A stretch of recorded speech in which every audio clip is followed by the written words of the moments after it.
So one of the games that were supposed to accompany Quest 3's launch was The Walking Dead Saints and Sinners, the first chapter of the series, with an improvement to the upgraded platform. With an announcement video uploaded on July 20, 2023 by Skydance Interactive, the developer and publisher of the game, on MetaQuest, the game came out on October 13, 2020. Crazy how quickly time passes. Feels like yesterday when the game just came out. The Walking Dead Saints and Sinners was one of the games that was impressive for VR, but even more impressive that the game ran on mobile hardware at all. In a time where there wasn't content that was longer than 4 hours, not Beat Saber or a demo, it was a full-fledged game with a focus on story and gameplay. This game, although impressive, doesn't hold up as great. Right now, as I'm replaying it on Quest 3, the game looks downright bad before the patch. Even more so because with Quest 3's pancake lenses, as great as they are to showcase games with improved graphics, they can also highlight the worst qualities of the game in a higher resolution and sharper image compared to Fresnel lenses. And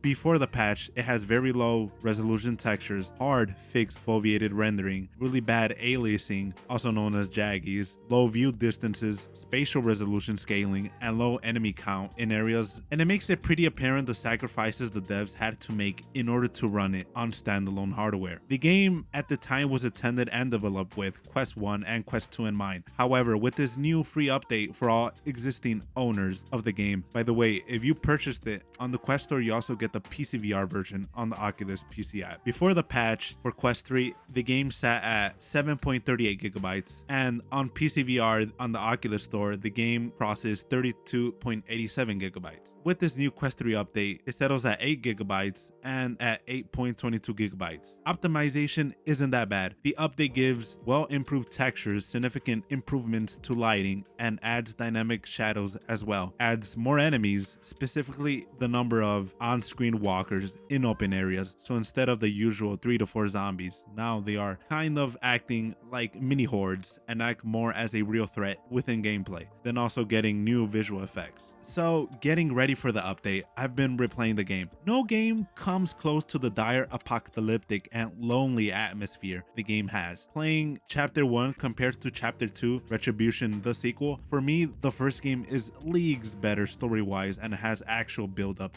although at times it feels very fetch quest. Graphics-wise, it doesn't rival PC VR and it isn't the most realistic looking game. However, as a fan of the Walking Dead series from Telltale, or similar to the Borderlands, it has that cartoony feel that combines 2D comic art in 3D. It would be a personal wish of mine to see a Telltale-inspired game story mode with Saints and Sinners gameplay. Not every game has to achieve realistic graphics. A game like Saints and Sinners is still able to achieve that horror factor of having to traverse a walker-infested New Orleans alone without having insane graphics. Alright, so let's talk about the graphics. With the Quest 3 patch bringing improved textures, better lighting, dynamic shadows, more walkers, and visual effects, it adds to the overall composition of the game. This patch isn't something like you would see on Red Matter 2. It's not drastically amazing, but it focuses on the smaller details like foliage, lighting, and shadows to further add to the city of New Orleans. Then again, this game has way more going on compared to Red Matter 2, with loot being generated and assets that can be picked up and stored, enemies and walkers that you encounter moving in between the locations you travel and go to. Resolution with this new update is more of the same, but trying to read text is marginally better, but not drastic. You don't have to put everything incredibly close to your face, but still at a readable distance. This game doesn't receive a 90 Hz patch, it still runs at 72 Hz before and after patch. Booting up the game with no metrics or recording, the game certainly hiccups way more. Performance isn't the best, and maybe I can see why they pushed this farther out from the initial release date of fall 2023. It will be interesting to see if they actually further update the game to bring performance improvements in certain locations when leaving or entering as performance tanks, such as going into the tunnels in the catacombs. With the install size of the game being on the smaller side, it's more of the effort of devs going into the game and improving selected areas by hand, as certain areas didn't have flowers, vases, rubble, and foliage present. Areas of interest are better enhanced to fit the aesthetic of the world. In the game's trailer for this patch, everything looks more saturated, but in game, it's significantly significantly toned down. The resting place where your stash and base are get the most visual improvements. The tunnels where you travel to the church are by far the biggest improvement. It's night and day between both versions of the game. Very impressive and crazy how bad they looked beforehand.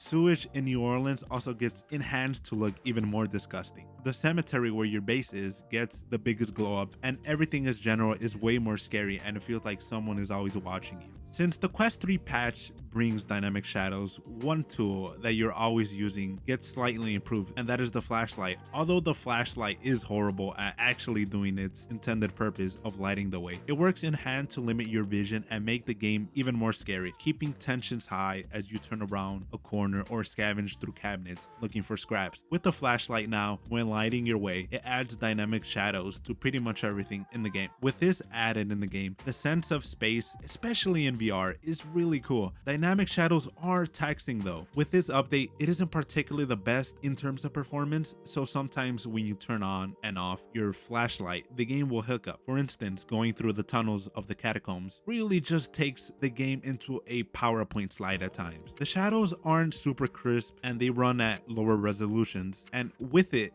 introduces more aliasing, but I think it's a good trade-off as it's one of the most used gameplay mechanics is using your flashlight, and at night and dark areas of the game, I thought it was worth mentioning that as well. Environments are way more dense, filled with bodies on the floor, whether walkers or people. There is more foliage as well, with plants growing in deserted and random areas in the game. It helps add to the apocalyptic setting. Trees also get slightly tuned to look a lot less dead with minimal geometry. Another thing as well is vines and poison ivy alongside the siding of the houses are added, which are great. The aesthetic where before the patch just felt as if everything had a gray filter over it, now colors like green, red, and blue really make the world pop and come alive. Composition of the world is certainly way more believable and scary to be in. Playing the game with this update, although I've done so plenty of times, is really cool to take it at a slower pace and appreciate the work that went into making everything just appear better. And with actually playing and not analyzing the footage to compare both graphics side by side, shows the platform still has ways to go. If you haven't played this game yet or are thinking about purchasing it, I think like Beat Saber is one of those games that everyone needs to have in their library. Personally, the Walking Dead series in VR is one of my most loved series along with Lone Echo 1 and 2, but it's far from perfect. Aside from the hype of the new chipset, Quest 3 still has ways to go in achieving true console-like quality graphics. With the headset running on battery, it's expected for what it can achieve, and at certain times, it does push well above its weight. However, certain parts of the game, like lighting, textures, or resolution, aren't always perfect. The game still uses fixed foveated rendering in your FOV on the left and right outer edges, and sometimes on the bottom. Graphically at times, the sum of its parts look out of place, and what I mean by that is that if you ever played a game that the character models compared to the environment don't fit or sometimes look completely different at times. For instance, take Starfield. That game has beautiful environments, whereas character models sometimes look like something straight out of a horror film. Saints and Sinners has better improved, but things like the pavement ground are still ran at low textures. And another thing is spatial scaling. I don't think it's the proper term, but when you get closer to textures, they start to appear with more geometry and detail. At times it can look like pop-in textures, and also texture flickering is still there from before the patch, where you can see this is near the arrow target range on the right hand side. As you get close, you can spot this before and after the update. Another thing is resolution. For me, as you get immersed into the game, it becomes negligible, but aliasing and jaggies are still very persistent. The update is far from perfect. It can be patched up in due time. And closing it off, this update was certainly needed for Quest 3, and even after 3 years, it still has its faults. It's not a perfect game. When improving graphics, devs are always budgeting to see what works and what doesn't. In my current playthrough, in order to do this comparison, I look forward to finishing the game again. And let me just say this first chapter of Saints and Sinners is way better than the second chapter of that is Retribution, which is a glorified DLC sold as a separate game. Saints and Sinners chapter 1 has a better focus on story and gameplay. To me, certainly it's one of the best VR games out there to date, and considering it's 3 years old, it's impressive for what they were able to do and achieve at that time. And yeah, if you want to see similar topics on VR news, comparisons, reviews, and all that stuff alike, leave a like, subscribe, and until the next video, bye.